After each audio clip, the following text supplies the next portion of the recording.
Your concern is human rights. Mine is human lives. I am concerned both the present and the future.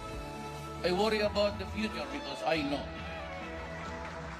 what crimes can do to the youth of this country if not stopped.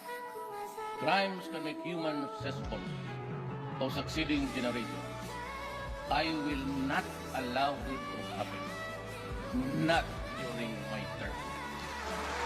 Human rights to me means giving Filipinos, especially those at the society's fringes, a decent and dignified future. The lives of our youth are being wasted and families are destroyed.